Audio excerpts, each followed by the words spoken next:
누가복음 1장.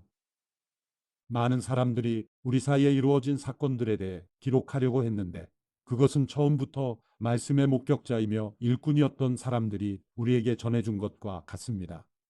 존경하는 데오빌로님, 제 자신도 그 모든 사건을 처음부터 면밀히 조사해 당신을 위해 순서대로 써보내는 것이 좋겠다는 생각이 들었습니다. 이는 당신이 전에 배우신 것이 틀림없는 사실임을 아시도록 하기 위해서입니다. 유대 헤롯 왕 때 사가랴라는 제사장이 있었는데 그는 아비야 계열에 소속된 사람이었습니다. 그 아내 또한 아론의 자손이었는데 그녀의 이름은 엘리사벳이었습니다. 둘 다 하나님 보시기에 의로운 사람들이어서 주의 모든 계명과 규율을 흠잡을 데 없이 잘 지켰습니다. 그런데 이들에게는 자식이 없었습니다. 엘리사벳이 아기를 가질 수 없는 몸이었고 둘 다 이미 나이가 많았기 때문입니다. 어느 날 사가랴는 자기 계열의 차례가 돌아와 하나님 앞에서 제사장으로 섬기게 됐습니다. 제사장직의 관례에 따라 제비를 뽑았는데 사가랴는 주의 성전 안으로 들어가 분향하는 일을 맡게 됐습니다. 그리고 사람들은 모두 밖에서 기도하고 있었습니다. 그때 주의 천사가 사가랴에게 나타나 분향하는 제단 오른쪽에 섰습니다. 천사를 본 사가랴는 깜짝 놀라 두려움에 사로잡혔습니다. 그러자 천사가 말했습니다. 두려워하지 마라. 사가랴야, 하나님께서 내 기도를 들으셨다. 내 아내 엘리사벳이 내게 아들을 낳아줄 것이니 그 이름을 요한이라 하여라. 그 아이는 내게 기쁨과 즐거움이 될 것이며 많은 사람이 그가 태어난 것을 기뻐할 것이다. 그는 주께서 보시기에 위대한 사람이 될 것이기 때문이다. 또 그 아이는 포도주나 독한 술을 마시지 않을 것이고 모태에서부터 성령으로 충만할 것이며 이스라엘의 많은 백성들을 그들의 주 하나님께 돌아오게 할 것이다. 그는 엘리야의 신명과 능력으로 주보다 먼저 와서 아버지들의 마음을 그 자녀들에게로 순종치 않는 자들을 의인의 지혜로 돌아서게 할 것이다. 그래서 주를 위해 예비된 백성들을 준비할 것이다. 사가랴가 천사에게 물었습니다. 제가 어떻게 이 말을 확신하겠습니까? 저는 늙었고 제 아내도 나이가 많습니다. 천사가 대답했습니다. 나는 하나님 앞에 서 있는 가브리엘이다. 나는 이 좋은 소식을 내게 말하라고 보내심을 받았다. 보아라, 너는 벙어리가 돼서 이 일이 일어날 그날까지 말을 하지 못할 것이다. 이는 내가 그때가 되면 다 이루어질 내 말들을 믿지 않았기 때문이다. 한편 사람들은 사가랴를 기다리고 있었는데 그가 성전 안에서 너무 오래 지체함으로 이상하게 여겼습니다. 사가랴가 밖으로 나왔을 때 말을 하지 못하자 사람들은 그가 성전 안에서 환상을 본 줄 알았습니다. 사가랴는 손짓만 했지 말을 못하는 채로 계속 있었습니다. 직무기간이 끝나자 사가랴는 집으로 돌아갔습니다. 그 후 사가랴의 아내 엘리사벳이 아기를 갖게 돼 5달 동안 숨어 지냈습니다. 엘리사벳은 이렇게 말했습니다. 주께서 이때에 이렇게 나를 돌아보셔서 사람들 사이에서 내 수치를 없애주셨습니다. 그 후 6달째에 하나님께서 천사 가브리엘을 갈릴리 나사렛 마을에 보내 한 처녀에게 가게 하셨는데 그 처녀는 다윗의 가문에 속한 요셉이라는 남자와 약혼한 마리아였습니다. 천사가 마리아에게 가서 말했습니다. 기뻐하여라. 은혜를 입은 자여, 주께서 너와 함께 하신다. 천사의 말에 마리아는 당황하며 깜짝 놀라 이게 무슨 인사인가 하고 생각했습니다. 그러자 천사가 말했습니다. 두려워하지 마라. 마리아야, 내가 하나님의 은혜를 받았다. 보아라, 내가 잉태해 아들을 낳을 것이다. 그러면 그 이름을 예수라 하여라. 그는 위대한 이가 될 것이요 지극히 높으신 분의 아들이라 불릴 것이다. 주 하나님께서 그에게 그 조상 다윗의 보좌를 주실 것이다. 그는 야곱의 집을 영원히 다스릴 것이며 그의 나라는 결코 끝나지 않을 것이다. 마리아가 천사에게 물었습니다. 처녀인 제게 어떻게 이런 일이 있겠습니까? 천사가 대답했습니다. 성령께서 내게 임하실 것이며 지극히 높으신 분의 능력이 너를 감싸 주실 것이다. 그러므로 태어날 거룩한 아기는 하나님의 아들이라고 불릴 것이다.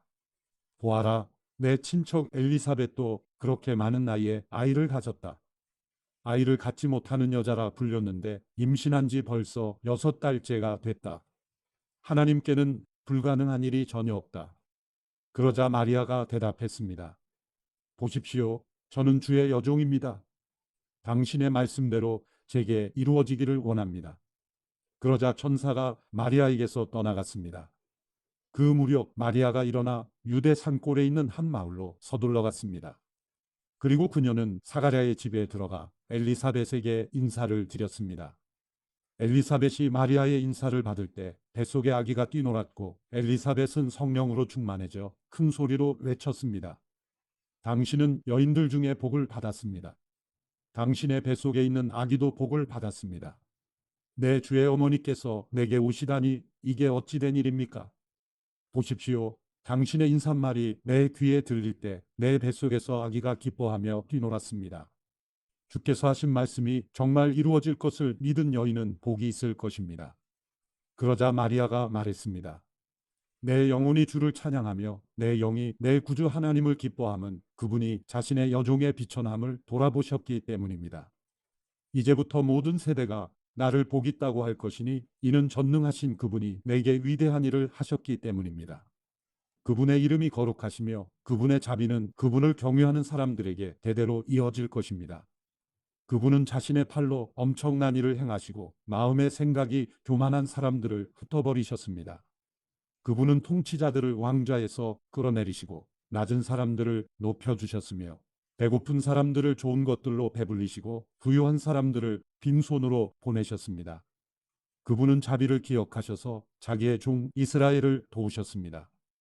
곧 우리 조상들에게 말씀하신 대로 그 자비는 아브라함과 그 자손에게 영원토록 있을 것입니다. 마리아는 엘리사벳과 함께 석 달 동안 지낸 후에 자기 집으로 돌아갔습니다. 해산할 때가 돼 엘리사벳은 아들을 낳습니다. 이웃 사람들과 친척들은 주께서 그녀에게 큰 자비를 베푸셨다는 것을 듣고 함께 기뻐해 주었습니다. 8일째 되는 날 그들이 아기에게 할례를 하려고 와서 아버지의 이름을 따라 그 아이의 이름을 사가랴로 지으려 했습니다. 그때 아기의 어머니가 대답했습니다. 안 됩니다. 이 아이는 요한이라고 불러야 합니다. 그러자 사람들이 엘리사벳에게 말했습니다. 당신 친척 중에는 그런 이름을 가진 사람이 하나도 없습니다. 그러고는 그 아버지에게 아기의 이름을 무엇이라 할 것인지 손짓으로 물었습니다. 사가랴는 서판을 달라고 하더니 아기의 이름은 요한이라고 썼습니다. 그들은 모두 놀랐습니다. 그러자 사가랴의 입이 곧 열리고 혀가 풀려 말하기 시작하면서 하나님을 찬양했습니다. 근처에 사는 사람들이 모두 두려워했고 이 모든 일은 온 유대 산골에 두루퍼져 사람들의 이야깃거리가 됐습니다.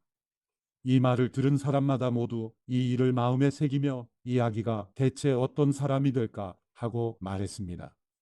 그것은 주의 손이 그 아기와 함께 했기 때문입니다. 그의 아버지 사가랴가 성령으로 충만해 예언했습니다. 주 이스라엘의 하나님을 찬양하라. 주께서 자기 백성을 돌봐 구원을 베푸셨다. 그분이 우리를 위해 자기의 종 다윗의 집에 구원의 뿔을 들어올리셨다. 이 일은 주의 거룩한 예언자들의 입을 통해 말씀하신 대로 우리를 원수와 우리를 미워하는 모든 사람의 손에서 건지시는 구원이로다. 주께서 우리 조상에게 자비를 베푸셨고 자기의 거룩한 언약을 기억하셨다.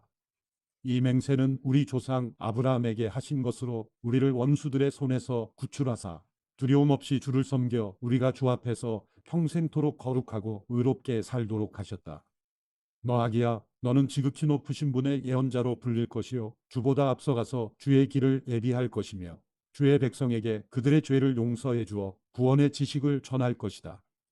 이것은 우리 하나님의 온유하신 자비로 말미암은 것으로서 태양이 높은 곳에 떠올라 어둠과 죽음의 그늘에 앉은 우리에게 빛을 비춰 우리의 발을 평화의 길로 인도할 것이다.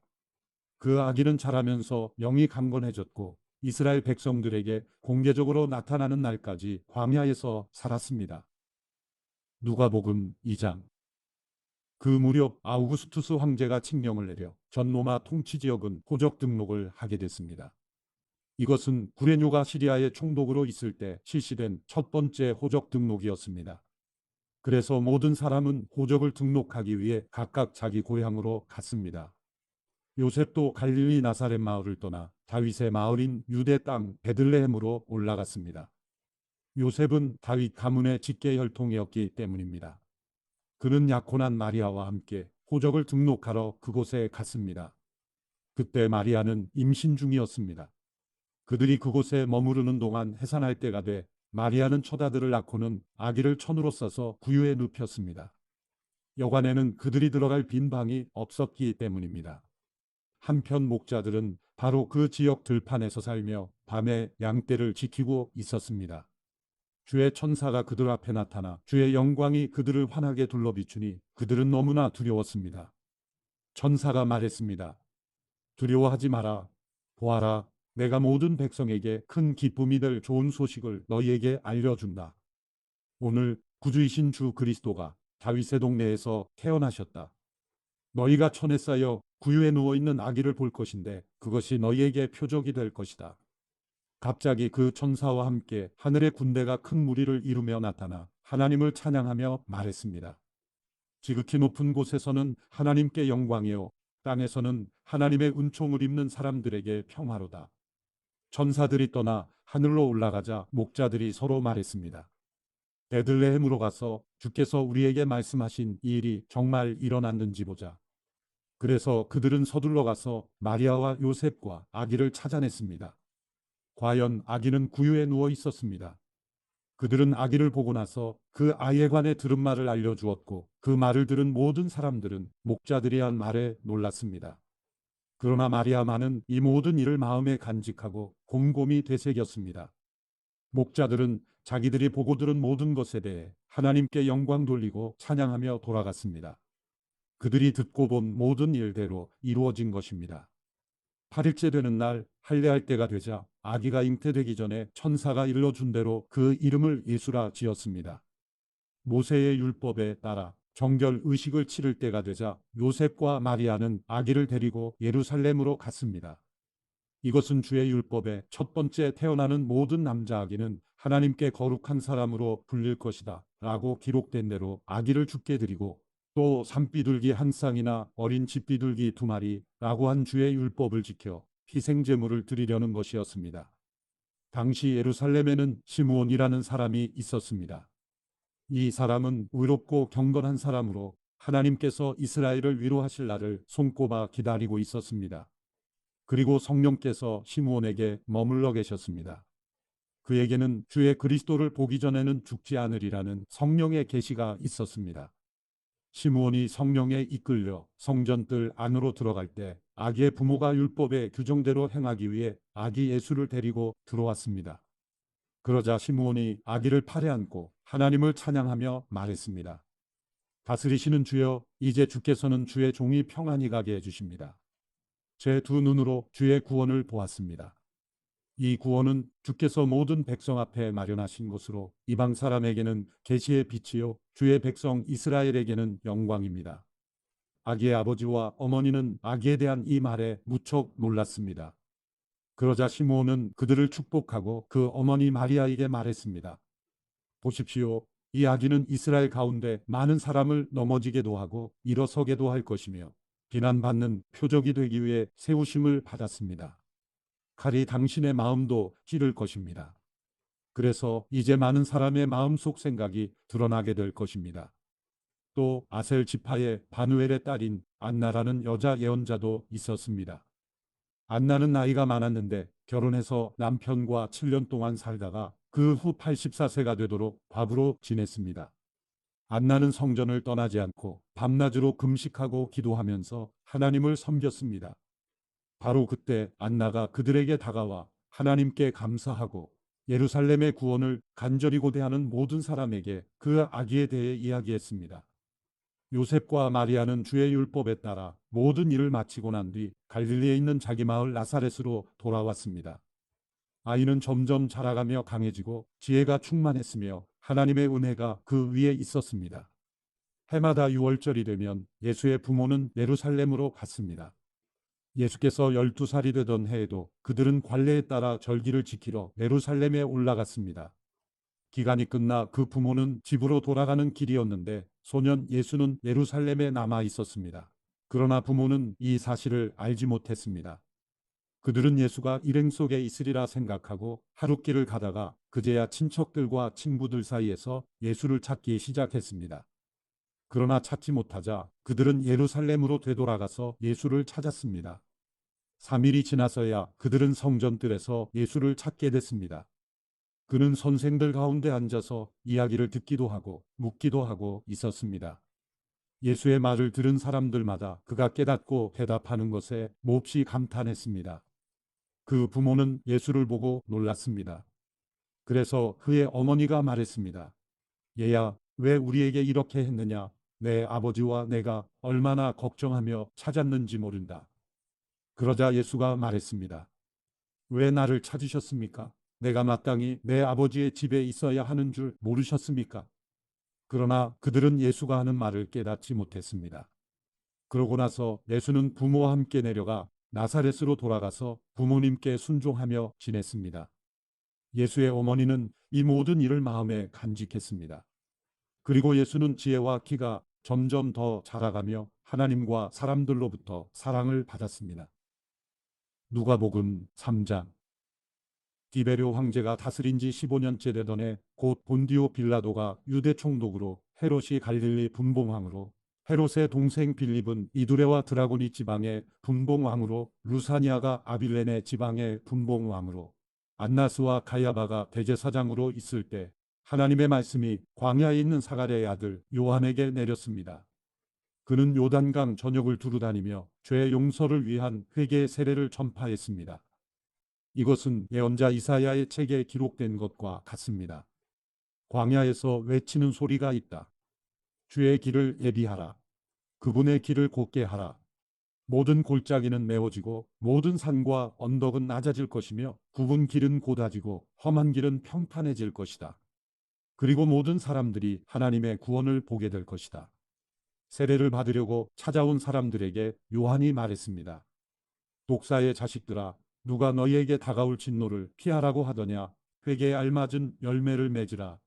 속으로 아브라함이 우리 조상이다라고 말하지 말라. 내가 너희에게 말해두는데 하나님께서는 이 돌들로도 아브라함의 자손을 만드실 수 있다. 도끼가 이미 나무 뿌리에 놓여 있다. 그러므로 좋은 열매를 맺지 않는 나무는 모조리 잘려 불 속에 던져질 것이다. 사람들이 물었습니다. 그러면 우리가 어떻게 해야 합니까? 요한이 대답했습니다. 옷을 2벌 가진 자는 없는 자에게 나눠주라. 먹을 것이 있는 자도 그렇게 하라. 세리들도 세례를 받으러 와서 물었습니다. 선생님, 우리는 어떻게 해야 합니까? 요한이 그들에게 말했습니다. 정해진 것보다 더 많은 세금을 걷지 말라. 군인들도 물었습니다. 그러면 우리는 어떻게 해야 합니까? 요한이 대답했습니다. 강제로 돈을 뜯어내거나 거짓으로 고발하지 말라. 너희가 받는 봉급으로 만족하라. 그리스도가 오시기를 간절히 고대하고 있던 백성들은 모두 마음속으로 요한이 혹시 그리스도가 아닐까 생각했습니다. 그러자 요한이 그들 모두에게 대답했습니다. 나는 너희에게 물로 세례를 준다. 그러나 이제 나보다 더 큰 능력을 가진 분이 오실 텐데 나는 그분의 신발끈도 풀 자격이 없다. 그분은 너희에게 성령과 불로 세례를 주실 것이다. 그분은 손에 키를 들고 타작마당을 깨끗이 치우시며 알곡을 창고에 모아들이고 쭉정이를 꺼지지 않는 불에 태우실 것이다. 그리고 요한은 또 다른 많은 말씀으로 백성들을 권고하고 좋은 소식을 전파했습니다. 그런데 분봉왕 헤롯은 자기 동생의 아내 헤로디아에 관해 또 헤롯 자신이 저지른 악행에 관해 요한이 질책하자 그 모든 것에다 악을 한 가지 더 행했습니다. 요한을 잡아 감옥에 가두었던 것입니다. 모든 백성이 세례받을 때에 예수께서도 세례를 받으셨습니다. 예수께서 기도하시자 하늘이 열리고 성령께서 비둘기 같은 형상으로 그분 위에 내려오셨습니다. 그리고 하늘에서 한 소리가 났습니다. 너는 내 사랑하는 아들이다. 내가 너를 기뻐한다. 예수께서 사역을 시작하신 것은 30세였으며 사람들이 생각하는 것처럼 요셉의 아들이셨습니다. 요셉은 엘리의 아들입니다. 엘리는 맏닷의 아들이고 맏닷은 레위의 아들이고 레위는 멜기의 아들이고 멜기는 얀나의 아들이고 얀나는 요셉의 아들입니다. 요셉은 맏다디아의 아들이고 맏다디아는 아모스의 아들이고 아모스는 나움의 아들이고 나움은 에슬리의 아들이고 에슬리는 낫게의 아들입니다. 낫게는 마앗의 아들이고 마앗은 맏다디아의 아들이고 맏다디아는 세메인의 아들이고 세메이는 요색의 아들이고 요색은 요달의 아들입니다.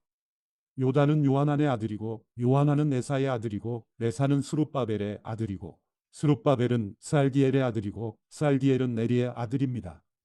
네리는 멜기의 아들이고 멜기는 앗디의 아들이고 앗디는 고삼의 아들이고 고삼은 엘마담의 아들이고 엘마담은 에르의 아들입니다.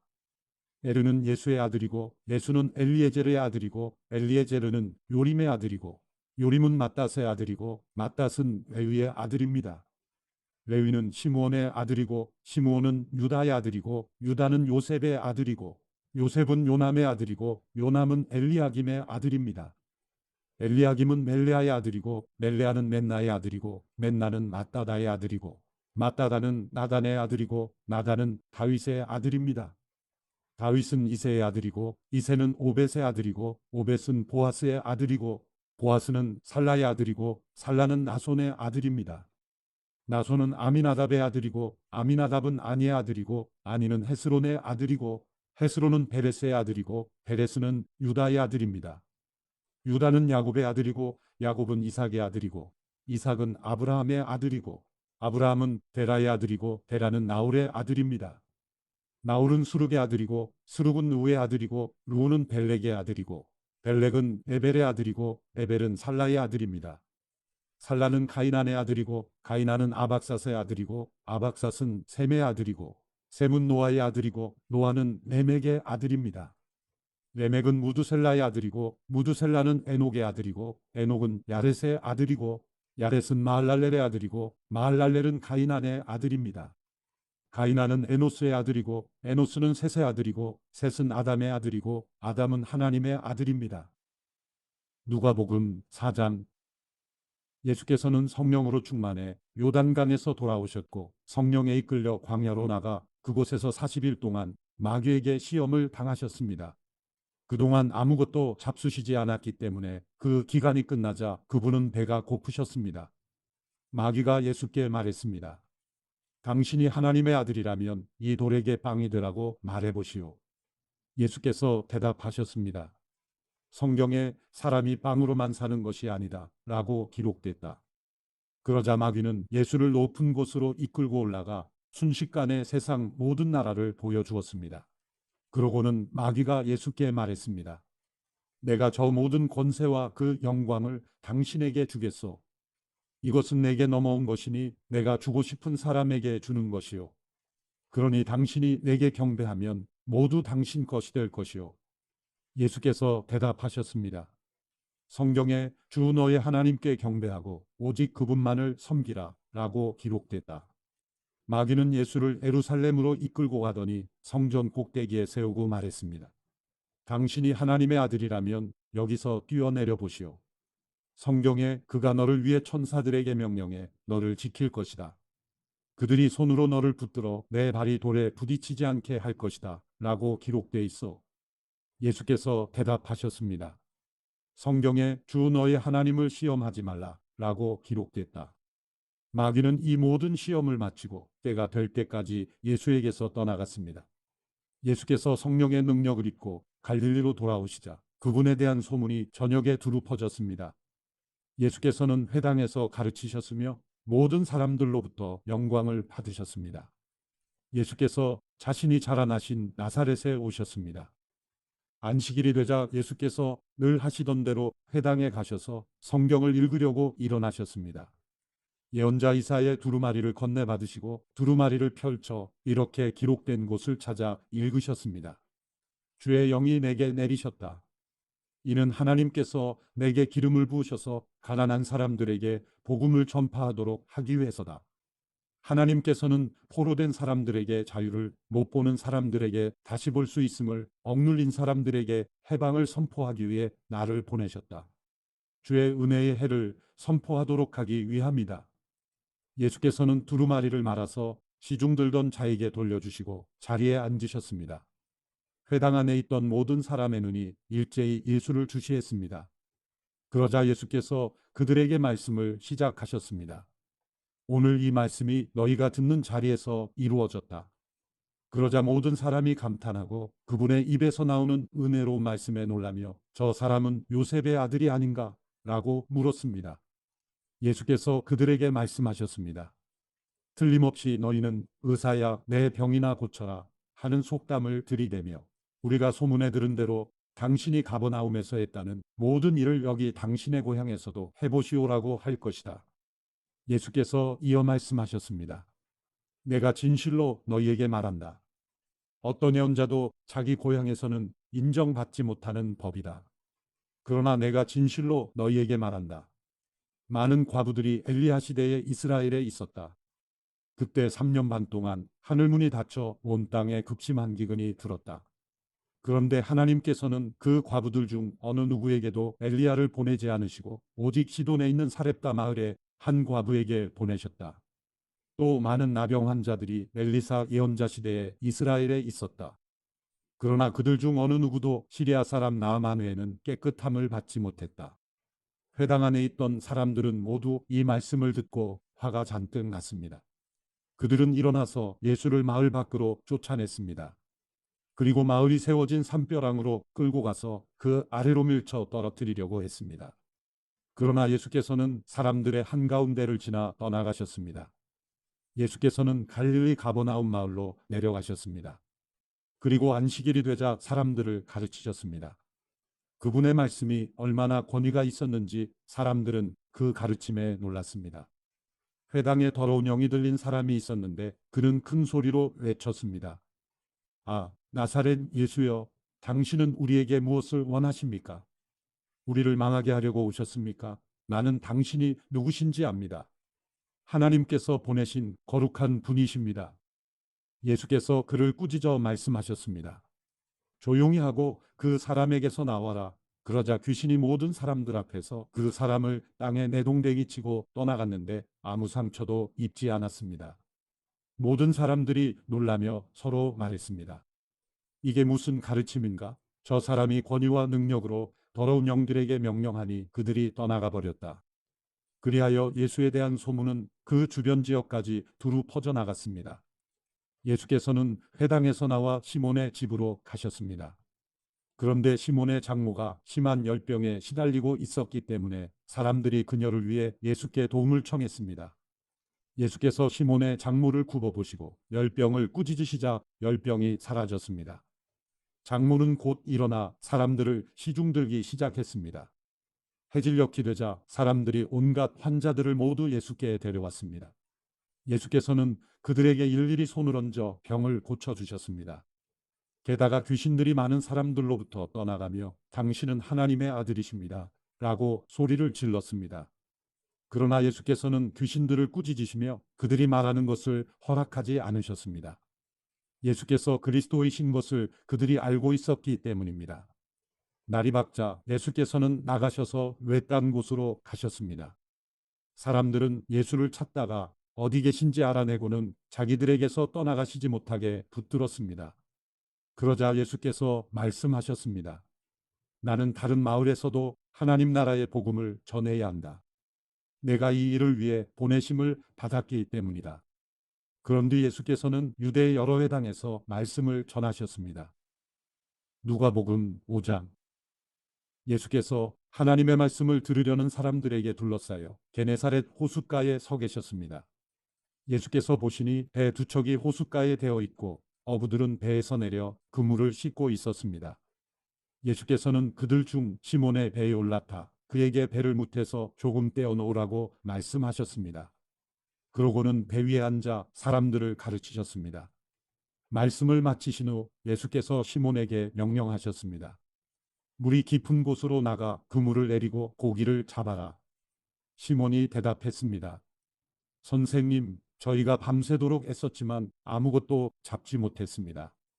그러나 선생님의 말씀대로 제가 그물을 내려보겠습니다.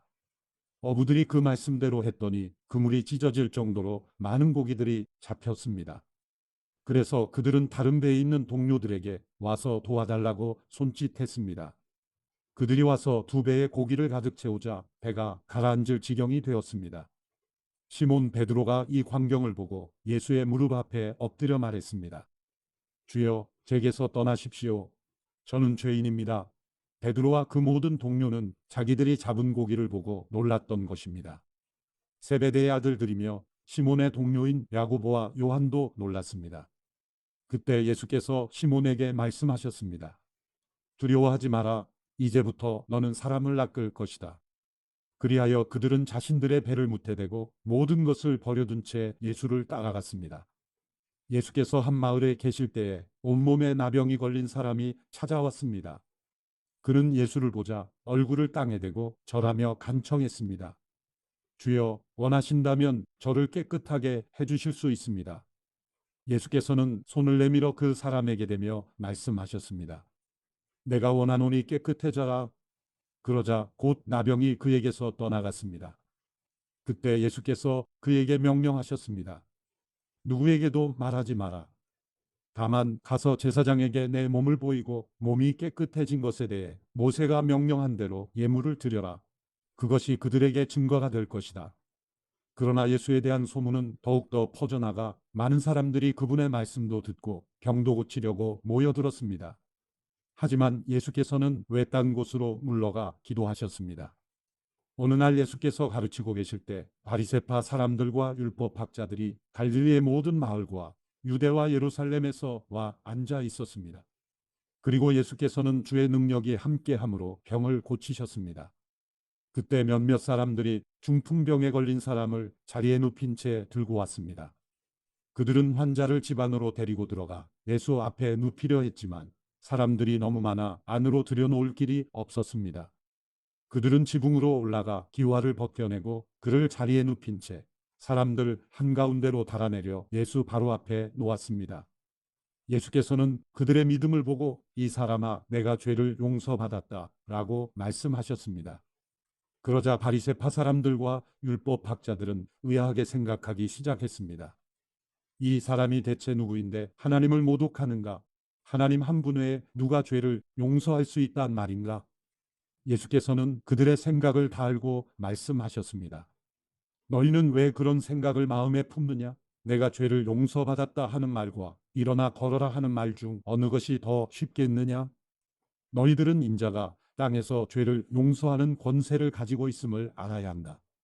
예수께서 중풍 환자에게 말씀하셨습니다. 내가 내게 말한다. 일어나 내 침상을 가지고 집으로 가거라. 그러자 곧 그는 사람들 앞에서 일어나 자기가 누웠던 침상을 들고 하나님을 찬양하며 자기 집으로 돌아갔습니다. 사람들은 모두 놀라며 하나님을 찬양했고 두려움으로 가득 차 말했습니다. 오늘 우리가 놀라운 일을 보았다. 이 일 후에 예수께서는 밖으로 나가 레위라는 세리가 세관에 앉아 있는 것을 보고 말씀하셨습니다. 나를 따라라. 그러자 레위는 그 자리에서 벌떡 일어나 모든 것을 버려두고 예수를 따랐습니다. 레위는 예수를 위해 자기 집에서 큰 잔치를 열었습니다. 많은 세리들과 다른 사람들이 그들과 함께 음식을 먹고 있었습니다. 그러자 바리새파 사람들과 그들의 율법학자들이 예수의 제자들을 비방했습니다. 당신들은 어찌해서 세리들과 죄인들과 함께 어울려 먹고 마시는 거요? 예수께서 그들에게 대답하셨습니다. 건강한 사람에게는 의사가 필요 없고 병든 사람에게만 의사가 필요하다. 나는 의인을 부르러 온 것이 아니라 죄인을 불러 회개시키러 왔다. 그들이 예수께 말했습니다. 요한의 제자들은 자주 금식하고 기도하며 바리새파 사람들의 제자들도 그렇습니다. 그러나 당신의 제자들은 항상 먹고 마십니다. 예수께서 대답하셨습니다. 너희 같으면 신랑이 함께 있는 동안 초대받은 사람들을 금식하도록 하겠느냐? 그러나 신랑을 빼앗길 날이 올 것이다. 그때가 되면 그들도 금식할 것이다. 예수께서는 그들에게 이런 비유를 들려주셨습니다. 낡은 옷을 기우려고 새 옷을 자르는 사람은 없다. 그렇게 하면 새 옷이 찢어져 못 쓰게 되고 새 옷의 조각도 낡은 옷에 어울리지 않기 때문이다. 또 새 포도주를 낡은 가죽 부대에 넣는 사람도 없다. 그렇게 하면 새 포도주가 그 부대를 터뜨려서 포도주는 쏟아지고 부대도 못 쓰게 될 것이다. 새 포도주는 새 부대에 담아야 한다. 묵은 포도주를 마시고 나서 새 포도주를 원하는 사람은 없다. 묵은 것이 좋다고 여기기 때문이다.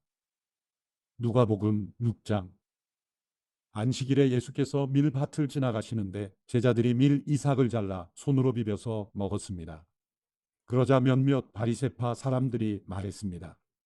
당신들은 왜 안식일에 해서는 안 되리를 하는 것이요? 예수께서 그들에게 대답하셨습니다. 다윗과 그 일행이 굶주렸을 때 다윗이 한 일을 읽어보지 못했느냐? 다윗이 하나님의 집에 들어가 제사장만 먹게 돼 있는 진설병을 자신이 먹고 또 자기 일행에게도 나눠주지 않았느냐? 그러고 나서 예수께서 바리새파 사람들에게 말씀하셨습니다. 인자는 안식일의 주인이다. 또 다른 안식일에 예수께서 회당에 들어가 가르치셨는데 거기에 오른손이 오그라든 사람이 있었습니다. 바리새파 사람들과 율법학자들은 예수를 고소할 구실을 찾으려고 안식일에 예수께서 병을 고치시는지 안 고치시는지 엿보고 있었습니다. 그러나 예수께서는 그들의 속마음을 꿰뚫어 보시고 손이 오그라든 사람에게 말씀하셨습니다. 일어나 앞으로 나오너라. 그러자 그가 일어나 앞으로 나왔습니다. 그리고 예수께서 그들에게 말씀하셨습니다. 내가 너희에게 묻겠다. 안식일에 선한 일을 하는 것과 악한 일을 하는 것 중 어느 것이 옳으냐? 사람을 살리는 것과 죽이는 것 중 어느 것이 옳으냐? 예수께서는 그들 모두를 둘러보고는 그 사람에게 말씀하셨습니다. 내 손을 펴보아라. 그가 손을 펴자 그의 손이 회복됐습니다. 그러나 그들은 화가 나서 예수를 어떻게 해야 할지 서로 의논했습니다. 그 무렵 예수께서 기도하시기 위해 산으로 올라가 밤을 새워 하나님께 기도하셨습니다. 날이 밝자 예수께서는 제자들을 불러 그중 12명을 뽑아 사도로 부르셨습니다. 예수께서 베드로라 이름 지으신 시몬과 그 동생 안드레 그리고 야고보, 요한, 빌립, 바돌로메, 마태, 도마, 알페오의 아들 야고보, 열심당원으로 불린 시몬, 야고보의 아들 유다, 배반자가 된 가롯 유다였습니다. 예수께서 제자들과 함께 산에서 내려와 평지에 서 계셨습니다. 거기에는 제자들의 큰 무리가 있었고 또 온 유대와 예루살렘과 두로와 시돈의 해안 지방에서 모여든 많은 백성이 큰 무리를 이루고 있었습니다. 그들은 예수의 말씀도 듣고 자기들의 병도 고치고자 몰려온 사람들이었습니다. 더러운 영들에게 시달리던 사람들도 있었는데 그들은 낫게 됐습니다. 그러자 사람들은 모두 예수를 만져보려고 애썼습니다. 예수에게서 능력이 나와 그들을 모두 고쳐주었기 때문입니다. 예수께서 눈을 들어 제자들을 보시며 말씀하셨습니다. 너희 가난한 사람들은 복이 있으니 하나님 나라가 너희의 것이다. 너희 지금 굶주리는 사람들은 복이 있으니 너희가 배부르게 될 것이다. 너희 지금 울고 있는 사람들은 복이 있으니 너희가 웃게 될 것이다. 인자 때문에 너희를 미워하고 배척하고 욕하고 너희 이름을 악하다고 밀쳐내도 너희에게 복이 있을 것이다. 그날에는 너희가 기뻐하고 즐거워하라. 하늘에서 너희 상이 크기 때문이다. 그들의 조상들도 예언자들에게 이렇게 대했다. 그러나 너희 지금 부요한 사람들은 화가 있다. 너희가 이미 너희의 위로를 다 받았기 때문이다. 너희 지금 배부른 사람들은 화가 있다. 너희가 굶주리게 될 것이기 때문이다. 너희 지금 웃고 있는 사람들은 화가 있다. 너희가 슬퍼하며 울게 될 것이기 때문이다. 모든 사람에게 칭찬받는 사람들은 화가 있다. 그들의 조상들도 거짓 예언자들에게 이렇게 대했다. 그러나 내 말을 듣는 너희에게 내가 말한다. 너희 원수를 사랑하라. 너희를 미워하는 사람들에게 잘해주라. 너희를 저주하는 사람들을 축복하고 너희에게 함부로 대하는 사람들을 위해 기도하라. 누가 내 뺨을 때리거든 다른 뺨도 돌려대라. 누가 내 겉옷을 빼앗아가고 속옷까지 가져간다 해도 거절하지 말라. 누구든지 달라고 하면 주고 내 것을 가져가면 돌려받겠다고 하지 말라. 너희가 남에게 대접을 받고자 하는 대로 남을 대접하라. 자기를 사랑해주는 사람들만 사랑하면 무슨 칭찬이 있겠느냐? 죄인들도 자기를 사랑해주는 사람들을 사랑한다. 잘해주는 사람들에게만 잘해준다면 무슨 칭찬이 있겠느냐? 죄인들도 그만큼은 한다. 돌려받을 생각으로 남에게 구워주면 무슨 칭찬이 있겠느냐? 죄인들도 고스란히 돌려받을 생각으로 다른 죄인들에게 빌려준다. 그러나 너희는 원수를 사랑하고 잘해주며 돌려받을 생각 말고 빌려주라. 그러면 너희 상이 클 것이고 너희가 지극히 높으신 분의 아들이 될 것이다. 하나님께서는 은혜를 모르는 사람들과 악한 사람들에게도 인자하시기 때문이다. 너희 아버지께서 자비로우신 것처럼 너희도 자비로운 사람이 되라. 남을 판단하지 말라. 그러면 너희도 판단받지 않을 것이다. 남을 정죄하지 말라. 그러면 너희도 정죄받지 않을 것이다. 용서하라. 그러면 너희도 용서받을 것이다. 남에게 주라. 그러면 너희가 받을 것이다. 그것도 많이 꾹꾹 눌러 흔들어서 넘치도록 너희 품에 안겨줄 것이다. 너희가 남을 저울질하는 만큼 너희도 저울질 당할 것이다. 예수께서 또한 그들에게 이런 비유를 들려주셨습니다. 눈먼 사람이 눈먼 사람을 인도할 수 있느냐? 그러면 둘 다 구덩이에 빠지지 않겠느냐? 학생이 스승보다 나을 수 없다. 그러나 누구든지 다 배우고 나면 자기 스승과 같이 될 것이다. 어째서 너는 내 형제의 눈에 있는 티는 보면서 내 눈에 있는 들보는 깨닫지 못하느냐? 내 눈에 있는 들보는 보지 못하면서 어떻게 형제에게 형제여 내 눈에 있는 티를 빼자라고 하겠느냐? 위선자여 먼저 내 눈에서 들보를 빼내라. 그런 후에야 내가 정확히 보고 형제의 눈 속에 있는 티를 빼낼 수 있을 것이다. 좋은 나무는 나쁜 열매를 맺지 않고 나쁜 나무는 좋은 열매를 맺을 수 없다. 나무마다 그 열매를 보면 안다. 가시나무에서 무화과를 딸 수 없고 찔레나무에서 포도를 딸 수 없는 법이다. 선한 사람은 마음속에 선한 것을 두었다가 선한 것을 내놓고 악한 사람은 마음속에 악한 것을 두었다가 악한 것을 내놓는다. 사람은 마음에 가득 찬 것을 입으로 말하는 법이다. 어째서 너희는 나를 주여 주여 하고 부르면서 내가 말하는 것은 행하지 않느냐? 내게 와서 내 말을 듣고 그대로 실천해 옮기는 사람이 어떤 사람과 같은지 너희에게 보여주겠다. 그는 땅을 깊이 파고 바위 위에 단단히 기초를 세운 건축자와 같다. 홍수가 나서 폭우가 덮쳐도 그 집은 흔들리지 않았다. 그 집이 잘 지어졌기 때문이다. 그러나 내 말을 듣고도 실천에 옮기지 않는 사람은 기초 없이 맨 땅에 집을 지은 사람과 같다. 그 집은 폭우가 덮치는 즉시 무너져 폭삭 주저앉았다. 누가복음 7장. 예수께서 듣고 있던 사람들에게 이 모든 말씀을 마치고 가버나움으로 들어가셨습니다. 그곳에는 백부장 한 사람이 있었는데 그가 신임하는 종 하나가 병이 들어 거의 죽어가고 있었습니다. 백부장은 예수의 소문을 듣고 유대 장로들을 예수께 보내 자기 종을 낫게 해달라고 부탁했습니다. 장로들이 예수께 와서 간곡히 부탁했습니다. 이 사람은 선생님이 그렇게 해주실 만한 사람입니다. 그는 우리 민족을 사랑하고 우리 회당도 지어주었습니다. 예수께서는 그들과 함께 가셨습니다. 예수께서 그 집에서 멀지 않은 곳에 이르렀을 때 백부장은 친구들을 보내 예수께 이렇게 아뢰도록 했습니다. 주여, 더 수고하실 필요가 없습니다. 저는 주를 제 집에 모실 자격이 없습니다. 그래서 제가 직접 주께 나아갈 엄두도 못 냈습니다. 그저 말씀만 하십시오. 그러면 제 하인이 나을 것입니다. 저도 상관 아래 있으면서 제 아래에도 부하들이 있는 사람입니다.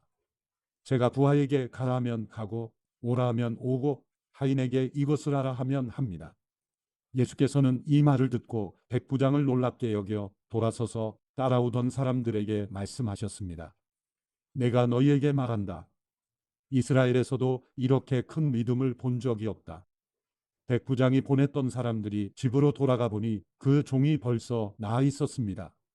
그 후에 예수께서는 곧 나인이라는 마을로 가셨습니다.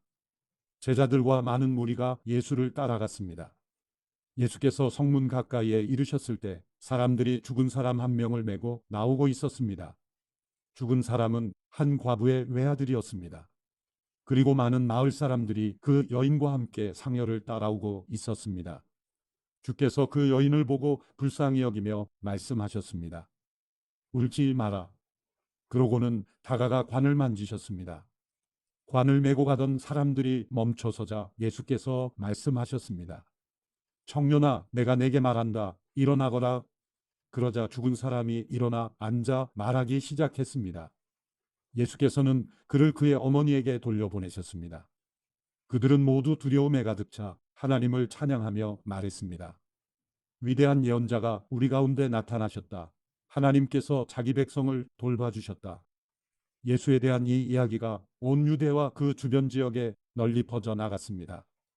요한의 제자들이 모든 소식을 요한에게 알렸습니다. 요한은 제자들 중 두 사람을 불러 주께 보내며 선생님께서 오실 그분이십니까? 아니면 저희가 다른 사람을 기다려야 합니까? 라고 물어보게 했습니다. 그 사람들이 예수께 와서 말했습니다.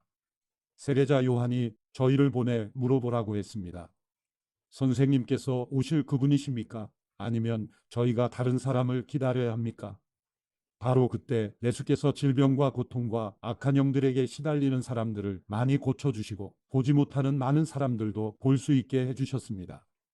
예수께서 요한이 보낸 사람들에게 대답하셨습니다. 돌아가서 너희가 여기서 보고 들은 것을 요한에게 전하라.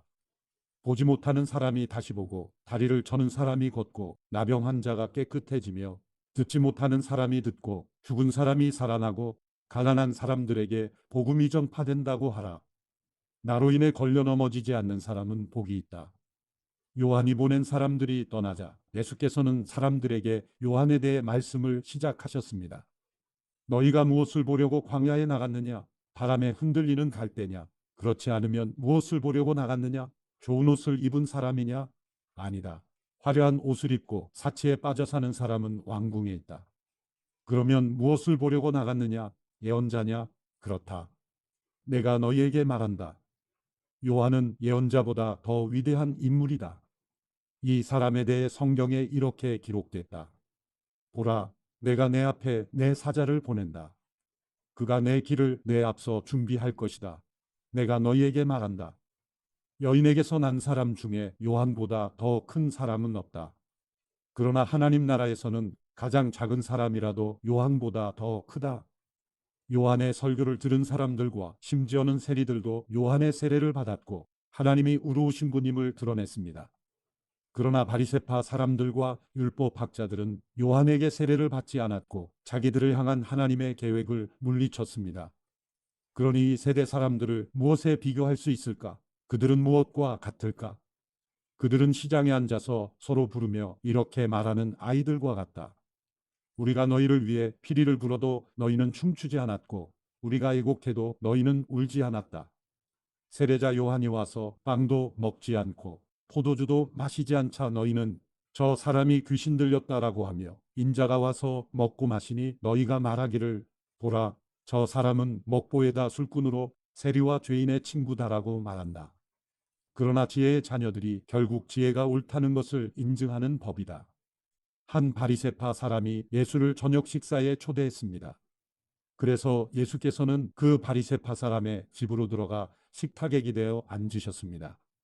그 마을에 죄인인 한 여자가 있었는데 예수께서 그 바리새파 사람의 집에 계시다는 것을 알고는 향유가 든 옥합을 가지고 와 예수의 뒤로 그 발 곁에 서서 울며 눈물로 그분의 발을 적셨습니다. 그리고 자신의 머리카락으로 발을 닦고 그 발에 자신의 입을 맞추며 향유를 부었습니다. 예수를 초대한 바리새파 사람이 이 광경을 보고 속으로 말했습니다. 만약 이 사람이 예언자라면 자기를 만지는 저 여자가 누구며 어떤 여자인지 알았을 텐데 저 여자는 죄인이 아닌가? 예수께서 그에게 말씀하셨습니다. 시몬아, 내게 할 말이 있다. 그가 대답했습니다. 선생님, 말씀하십시오. 어떤 채권자에게 빚을 진 두 사람이 있었다. 한 사람은 500데나리온을 또 한 사람은 50데나리온을 빚졌다. 두 사람 다 빚 갚을 돈이 없어 채권자가 두 사람의 빚을 모두 없애주었다. 그러면 두 사람 중 누가 그 채권자를 더 사랑하겠느냐? 시몬이 대답했습니다. 더 많은 빚을 면제받은 사람이라고 생각합니다. 예수께서 말씀하셨습니다. 내 판단이 옳다. 그러고 나서 예수께서는 그 여인을 돌아보고 시몬에게 말씀하셨습니다. 이 여인이 보이느냐? 내가 내 집에 들어왔을 때 너는 내게 발 씻을 물도 주지 않았다. 그러나 이 여인은 자신의 눈물로 내 발을 적시고 자신의 머리카락으로 닦아주었다. 너는 내게 입맞추지 않았지만 이 여인은 내가 들어왔을 때부터 계속 내 발에 입맞추고 있다. 너는 내 머리에 기름을 부어주지 않았지만 이 여인은 내 발에 향유를 부어주었다. 그러므로 내가 내게 말한다. 이 여인은 많은 죄를 용서받았다. 그것은 이 여인이 나를 많이 사랑했기 때문이다. 그러나 적게 용서받은 사람은 적게 사랑한다. 그러고 나서 예수께서 여인에게 말씀하셨습니다. 내 죄들이 용서받았다. 식탁에 함께 앉아있던 사람들이 수군거리기 시작했습니다. 이 사람이 도대체 누군데 죄까지도 용서한다는 것인가? 예수께서 여인에게 말씀하셨습니다. 내 믿음이 너를 구원했다. 평안히 가거라. 누가복음 8장. 그 후에 예수께서는 여러 마을과 고을을 두루 다니시며 하나님 나라의 복음을 선포하셨습니다. 12 제자들도 예수와 함께 동행했습니다. 악한 영과 질병으로부터 고침받은 여자들도 예수와 함께 했습니다. 이들은 7 귀신이 떠나간 막달라 마리아였고 헤롯의 청지기인 구사의 아내 요한나 또 수산나와 그 밖에 많은 여인들이었습니다. 이들은 자신들의 재산으로 예수의 일행을 섬겼습니다. 많은 무리가 모여들고 각 마을에서 사람들이 예수께로 나오니 예수께서 그들에게 비유를 통해 말씀하셨습니다. 씨 뿌리는 사람이 씨를 뿌리러 나갔다. 그가 씨를 뿌리자 그중 어떤 씨는 길가에 떨어져 사람들에게 밟히고 하늘의 새들에게 다 먹혀버렸다. 어떤 씨는 바위 위에 떨어졌는데 싹이 돋았지만 물기가 없어서 곧 시들어버리고 말았다. 어떤 씨는 가시덤불 속에 떨어졌는데 가시덤불이 함께 자라서 그 기운을 막아버렸다. 또 다른 씨는 좋은 땅에 떨어져 자라나 100배나 많은 열매를 맺었다. 예수께서 말씀을 마치고 큰 소리로 외치셨습니다. 들을 귀 있는 사람은 들으라. 제자들은 예수께 이 비유가 무엇을 뜻하는지 물었습니다. 예수께서 말씀하셨습니다. 너희에게는 하나님 나라의 비밀을 알게 해주었다. 그러나 내가 다른 사람들에게는 비유로 말했다. 이것은 그들이 보아도 보지 못하고 들어도 깨닫지 못하게 하려는 것이다. 비유의 뜻은 이와 같다. 씨는 하나님의 말씀이다. 길가에 떨어진 것은 하나님의 말씀을 들었으나 마귀가 와서 그 마음에서 말씀을 빼앗아가는 바람에 믿지 못하고 구원받지 못하는 사람들이다. 바위 위에 떨어진 것은 하나님의 말씀을 듣고 기쁘게 받아들이지만 뿌리가 없어 잠시 동안 믿다가 시련이 닥치면 곧 넘어지는 사람들이다. 가시밭에 떨어진 것은 하나님의 말씀을 들었으나 이 세상의 걱정과 부와 쾌락에 사로잡혀서 자라지 못하고 온전한 열매를 맺지 못하는 사람들이다. 그러나 좋은 땅에 떨어진 것은 착하고 좋은 마음으로 하나님의 말씀을 들은 뒤 그 말씀을 굳게 간직하고 인내에 좋은 열매를 맺는 사람들이다. 등불을 켜서 그릇으로 덮거나 침대 밑에 두는 사람은 아무도 없다. 오히려 등불은 들어오는 사람들이 볼 수 있도록 등잔대 위에 두는 것이다. 숨겨둔 것은 드러나고 감춰둔 것은 알려지게 마련이다. 그러므로 너희는 내 말을 조심해서 들으라.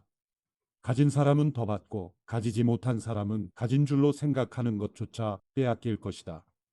예수의 어머니와 형제들이 예수께로 왔으나 많은 사람들 때문에 예수께 가까이 갈 수가 없었습니다. 그래서 사람들이 예수께 말했습니다. 선생님의 어머니와 형제들이 선생님을 만나려고 밖에 서 있습니다.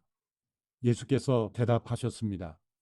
하나님의 말씀을 듣고 실천하는 사람이 바로 내 어머니요 내 형제들이다. 하루는 예수께서 제자들에게 말씀하셨습니다. 호수 저편으로 가자. 그래서 그들은 배에 올라타고 떠났습니다. 그들이 배를 저어가는 동안 예수께서는 잠이 드셨습니다. 그때 호수에 사나운 바람이 불어오더니 배에 물이 들이쳐 매우 위험한 상황이 됐습니다. 제자들이 가서 예수를 깨우며 말했습니다. 선생님, 선생님, 우리가 모두 빠져 죽게 생겼습니다. 그러자 예수께서 일어나 바람과 파도를 꾸짖으시니 폭풍이 멈추고 호수가 다시 잔잔해졌습니다. 예수께서 제자들에게 말씀하셨습니다. 너희의 믿음이 어디에 있느냐? 제자들은 두려움과 놀라움 속에서 서로 말했습니다. 이분이 도대체 누구시기에 바람과 물을 호령하시니 바람과 물조차도 이분께 복종하는가? 예수의 일행은 갈릴리 호수 건너편 거라사 지방으로 배를 저어갔습니다. 예수께서 배에서 내리시자 그 마을에 사는 귀신 들린 사람과 마주치셨습니다. 그는 옷도 입지 않은 채 집이 아닌 무덤에서 산 지 벌써 오래된 사람이었습니다. 그가 예수를 보자 소리를 지르며 예수의 발 앞에 엎드려 지극히 높으신 하나님의 아들 예수여, 내가 당신과 무슨 상관이 있습니까? 제발 저를 괴롭히지 마십시오. 라고 찢어질 듯 큰 소리로 외쳤습니다. 이는 예수께서 그 사람에게서 나가라고 더러운 영에게 명령하셨기 때문입니다. 그 사람은 수시로 귀신에게 붙들렸는데 손발을 쇠사슬에 묶어둬도 다 끊어버리고 귀신에 이끌려 광야로 뛰쳐나가곤 했습니다. 예수께서 그에게 물으셨습니다. 내 이름이 무엇이냐? 그가 대답했습니다. 군대입니다. 그 사람 속에 귀신들이 많이 들어 있었기 때문입니다. 귀신들은 자기들을 지옥으로 보내지 말아달라고 예수께 간청했습니다. 마침 많은 돼지떼가 언덕에서 먹이를 먹고 있었습니다. 귀신들이 예수께 돼지들 속으로 들어가게 해달라고 애원하자 예수께서 허락하셨습니다. 귀신들은 그 사람에게서 나와 돼지들에게 들어갔습니다. 그러자 돼지떼는 비탈진 둑으로 내리달아 호수에 빠져 죽게 됐습니다. 돼지를 치던 사람들이 그 광경을 보고 달아나 마을과 그 일대에 이 일을 알렸습니다. 그래서 사람들도 이 광경을 보려고 나왔습니다. 그들이 예수께 가보니 정말 그 귀신 들렸던 사람이 제정신이 들어 옷을 입고 예수의 발 앞에 앉아 있는 것이었습니다. 그러자 그들은 두려웠습니다. 처음부터 이 광경을 지켜본 사람들은 그 귀신 들렸던 사람이 어떻게 낫게 됐는지 그들에게 말했습니다. 그러자 거라사 주변의 모든 사람들은 두려움에 가득 차 예수께 떠나달라고 간청했습니다. 그리하여 예수께서는 배를 타고 그곳을 떠나셨습니다. 귀신 들렸던 그 사람은 자신도 함께 가겠다고 예수께 애원했습니다. 그러나 예수께서는 그를 보내며 말씀하셨습니다. 집으로 돌아가서 하나님께서 내게 하신 일을 다 말하여라.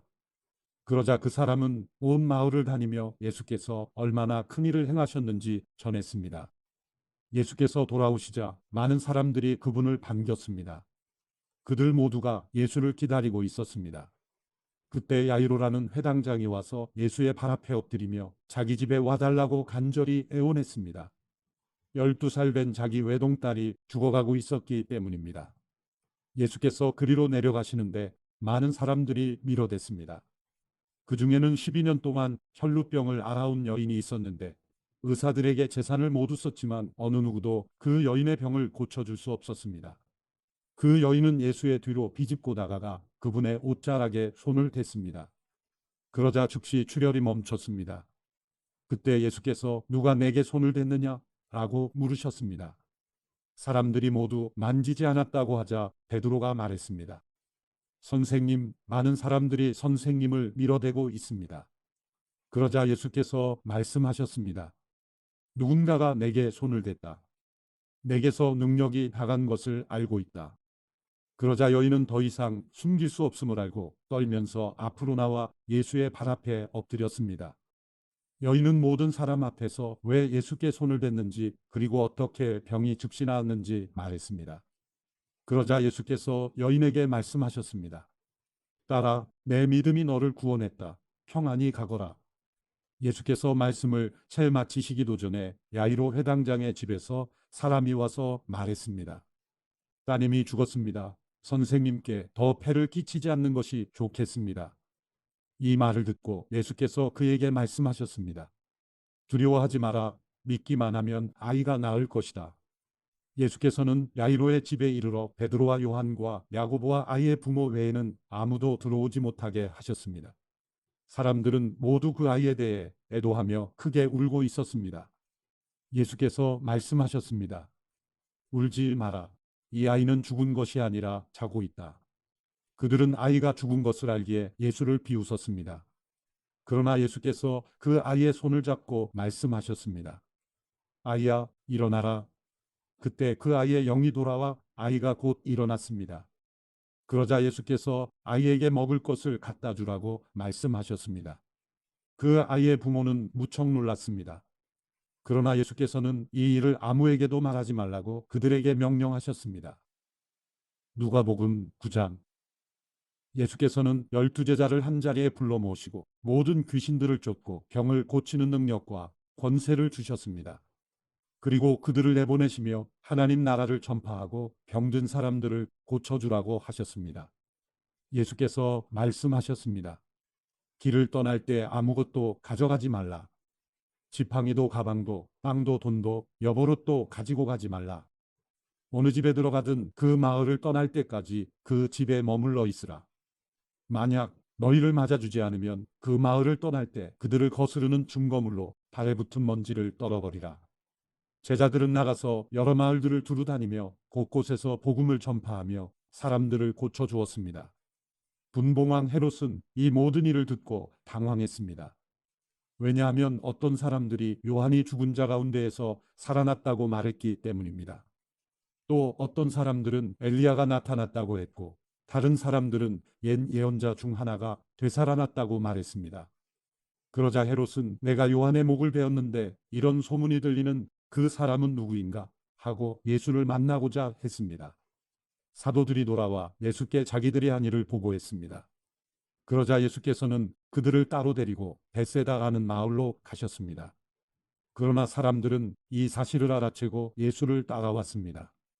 예수께서는 그들을 맞이하고 하나님 나라에 대해 말씀하시며 사람들을 고쳐주셨습니다. 날이 저물자 12제자가 예수께 다가와 말했습니다. 우리가 외딴 곳에 와 있으니 사람들을 보내 주변 마을과 농가로 가서 잠잘 곳을 찾고 먹을 것을 얻게 하십시오. 예수께서 대답하셨습니다. 너희가 그들에게 먹을 것을 주라. 제자들이 말했습니다. 저희가 가진 것이라고는 빵 5개와 물고기 2마리뿐입니다. 이 많은 사람들을 다 먹이려면 가서 먹을 것을 사와야 합니다. 그곳에는 남자만 5,000명 정도가 있었기 때문입니다. 그러나 예수께서 제자들에게 말씀하셨습니다. 사람들을 50명씩 둘러앉게 하라. 제자들은 그대로 사람들을 모두 앉혔습니다. 예수께서는 빵 5개와 물고기 2마리를 손에 들고 하늘을 우러러 감사 기도를 하셨습니다. 그러고는 그것을 떼어 제자들에게 주면서 사람들 앞에 갖다 놓게 했습니다. 사람들이 모두 배불리 먹었습니다. 그리고 제자들이 남은 조각들을 거두어 보니 12바구니에 가득 찼습니다. 한 번은 예수께서 혼자 기도하고 계셨습니다. 제자들도 함께 있었는데 예수께서 물으셨습니다. 사람들이 나를 누구라고 하느냐? 제자들이 대답했습니다. 세례자 요한이라고도 하고 엘리야라고도 합니다. 옛 예언자 중 한 사람이 되살아났다고 하는 사람도 있습니다. 그러자 예수께서 물으셨습니다. 그러면 너희는 나를 누구라고 하느냐? 베드로가 대답했습니다. 하나님의 그리스도이십니다. 예수께서는 이 말을 아무에게도 하지 말라 하고 단단히 경고하며 말씀하셨습니다. 인자가 많은 고난을 받고 장로들과 대제사장들과 율법학자들에게 배척받아 끝내 죽임당하고 3일 만에 살아나야 할 것이다. 그러고는 그들 모두에게 말씀하셨습니다. 누구든지 나를 따르려면 자기를 부인하고 날마다 자기 십자가를 지고 따라야 한다.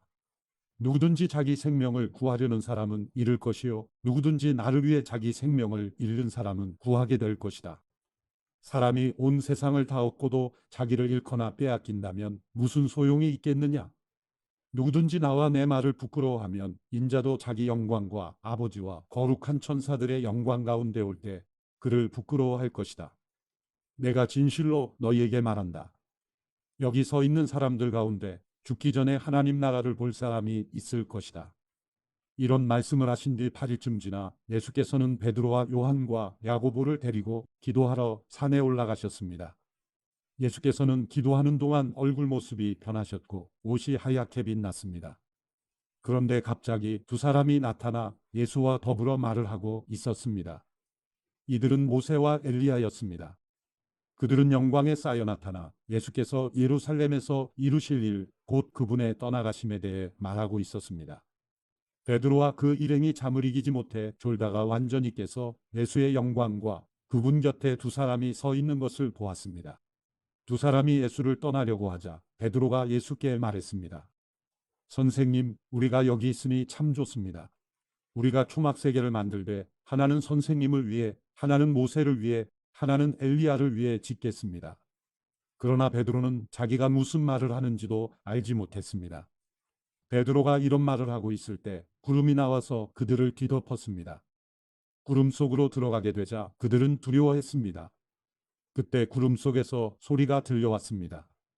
이는 내 아들이요 내가 택한 자다. 그의 말을 들어라. 그 소리가 사라지고 그들이 보니 예수만 홀로 서 계셨습니다. 제자들은 입을 다물고 자기들이 본 것을 그때는 아무에게도 말하지 않았습니다. 이튿날 그들이 산에서 내려오자 많은 사람들이 예수를 맞았습니다. 그 무리 중 한 사람이 소리쳤습니다. 선생님, 부탁입니다. 제 아들 좀 봐주십시오. 제게는 하나밖에 없는 자식입니다. 그런데 귀신이 이 아이를 사로잡아 갑자기 소리를 지르게 하고 아이에게 발작을 일으켜 입에 거품을 물게도 합니다. 그리고 이 아이를 상하게 하면서 좀처럼 떠나지 않습니다. 선생님의 제자들에게 귀신을 쫓아달라고 간청했지만 그들은 해내지 못했습니다. 예수께서 대답하셨습니다. 아, 믿음이 없고 비뚤어진 세대여. 내가 언제까지 너희와 함께 있으면서 참아야 하겠느냐. 내 아들을 이리로 데려오너라. 그 아이가 오는 중에도 귀신은 아이의 몸을 바닥에 내던지며 발작하게 만들었습니다. 그러나 예수께서는 더러운 영을 꾸짖으시며 그 아이를 고쳐 아버지에게 돌려보내셨습니다. 하나님의 위대하심에 모두 놀랐습니다. 예수께서 행하신 그 모든 일에 다들 놀라서 감탄하고 있을 때 그분이 제자들에게 말씀하셨습니다.